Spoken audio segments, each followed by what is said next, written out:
Good afternoon, everyone. My name is Marva Abhinka. I'm a research engineer at Science Lab at UIU, and that is Jonathan Strawberry, also research engineer at UIU Science Lab. And today we will be presenting our project machine learning based depression screening tool for EEG based clinicians. Major depressive disorder is one of the most vital mental illnesses around the world. It affects millions of people. According to the WHO, it is one of the leading causes of disability.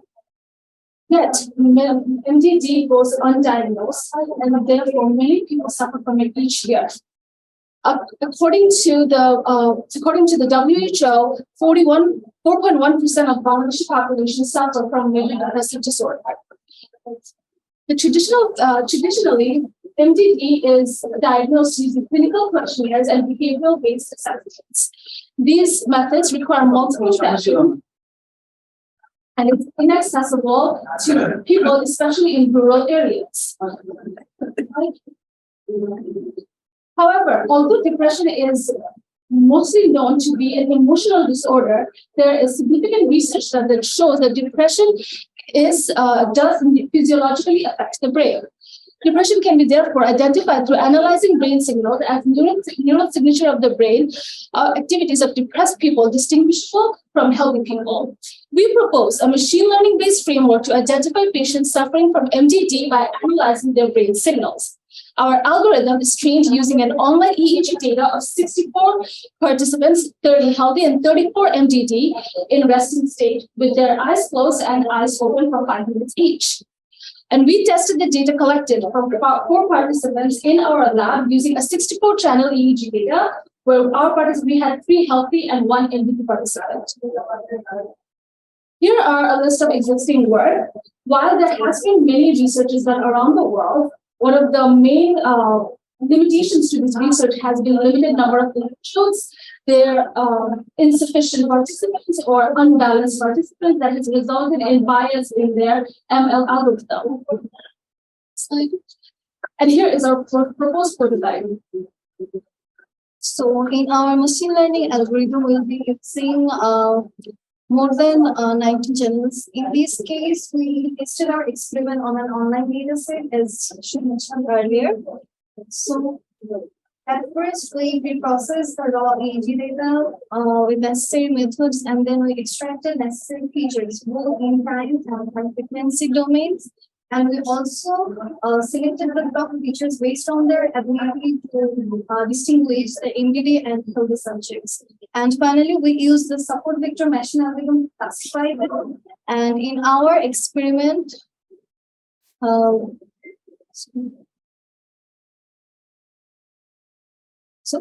validation, we used 2 kinds of methods. One was leave one sample out, and the other one was sample to pulse validation.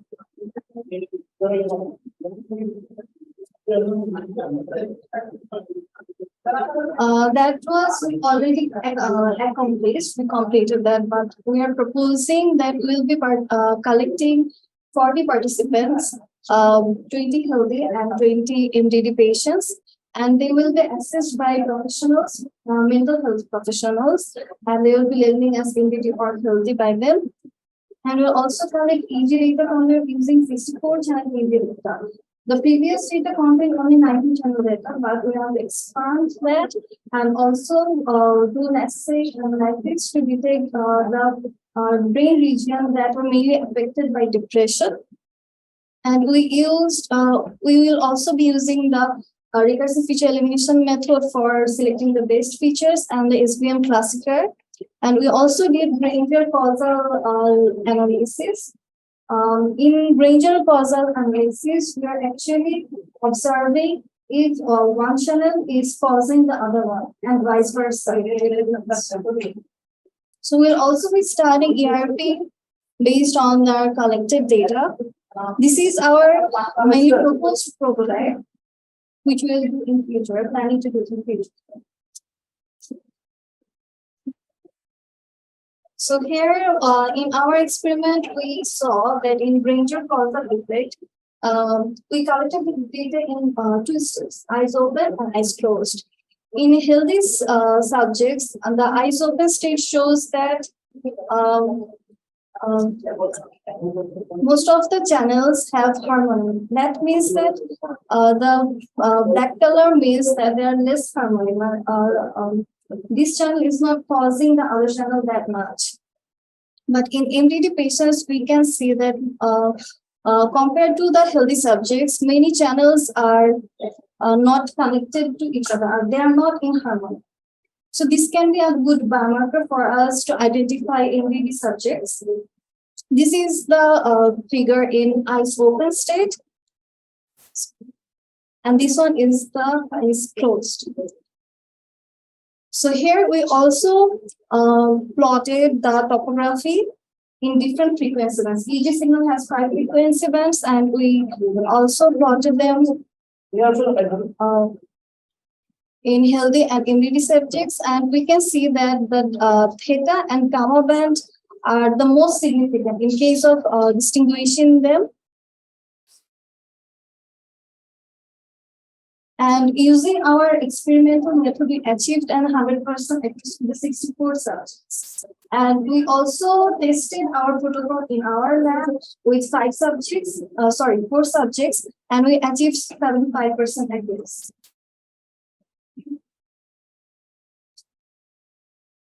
Here are the key outcomes of our research. We aim to create a device that will result in early screening and diagnosis of depression. We will bypass the subjective method of asking questions to subject to verify whether or not they have depression to move on to an objective screening process that collects data from the subject's brain to automatically tell a clinician whether or not they're likely to be a depressed individual. This will also prevent many cases of suicide through timely intervention, and depression is one of the leading causes of suicide. About 35.4% of suicide cases are actually attributed to depression. Physicians will be able to provide better mental health care to the people, resulting in higher quality of life.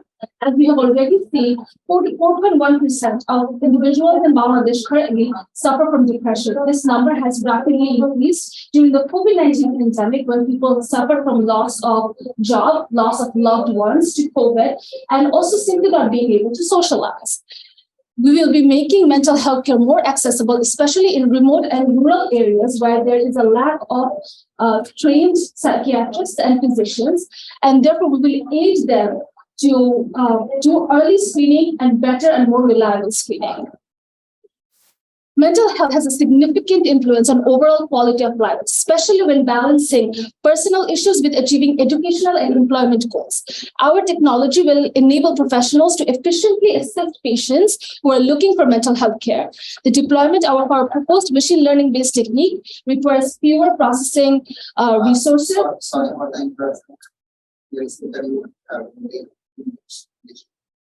Thank you so much. We will require fewer processing resources. We aim to develop software that will be compatible with existing EEG devices used in diagnostic centers currently, and then we will also develop an optimized EEG device using our experiment results to make it more cheaper and more accessible. Lastly, through early intervention, a technology like ours for EEG-based depression screening is expected to lower current suicide rate. Thank you so much for your time, and we are currently open to questions. Thank you very much for the nice presentation. And it was very interactive. I really enjoyed present this session very nicely. So I like to thank both of you. Now the session is open for question, answer, or any kind of suggestion. So this is I like to mention that it's very important topics. Because mental health is often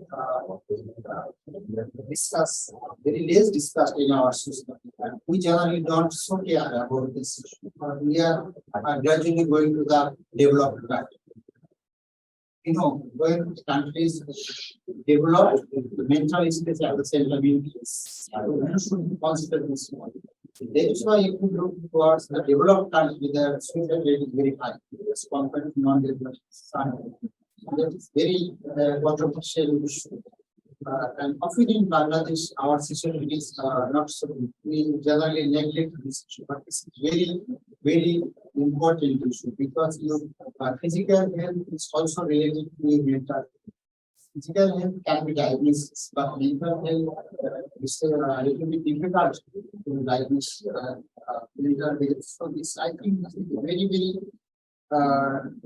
timely demanding issue. We have focused in this part. So from one side, I have again thanks doing a lot.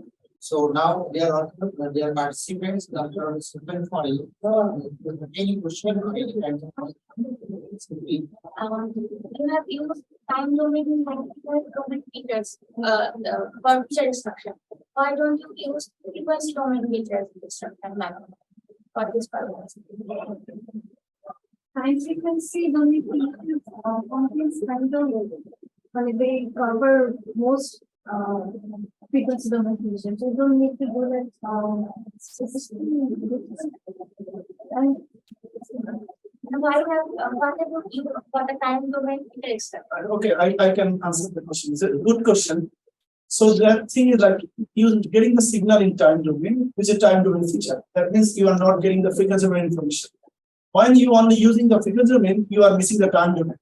And when you use the both time and frequency domain feature, you at the same time capturing time information and frequency information. That is called orbital packet transformation. That are we are using. Is it answer your questions? Thank you. Okay, thank you for your nice inquiry. So any question or any suggestion? How many channels you use in So currently we developed our algorithm based on online database set of like 19 channels. But we have a brain vision, a high tech EEG software, EEG device in our lab that uses 64 channels.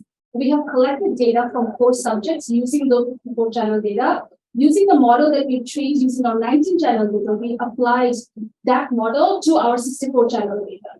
We are currently in the phase 1 clinical trial. We have received UIU approval for clinical trial, and we're currently waiting for BMRC to approve our trial. Once approved, we will move on to taking the data from 64 channels from 40 subjects and hopefully develop the algorithm further. how did you calculate the accuracy of it? So we used SBM RFA to do that. No, I think what the question about the accuracy is like the patient is labeled by the psychiatrist that this patient is depressed, this patient is healthy. Same patient will be tested through the algorithm with the EEG, 60 EEG. Then our algorithm is saying this patient is depressed or this patient is healthy. So it's a one-to-one clinical mapping between the doctor's decision and the machine learning decision. Then we compare and then we calculate the sensitivity and specificity and accuracy. Okay, thank you very much. So this topic is very much related to the quality of life. Right? Actually, people are not so much concerned about this. So I hope you push algorithm in this will be very good for the diagnosis of depression in the early stage. That will help the quality of improve the quality of life. Thank you very much for the explanation. Thank you.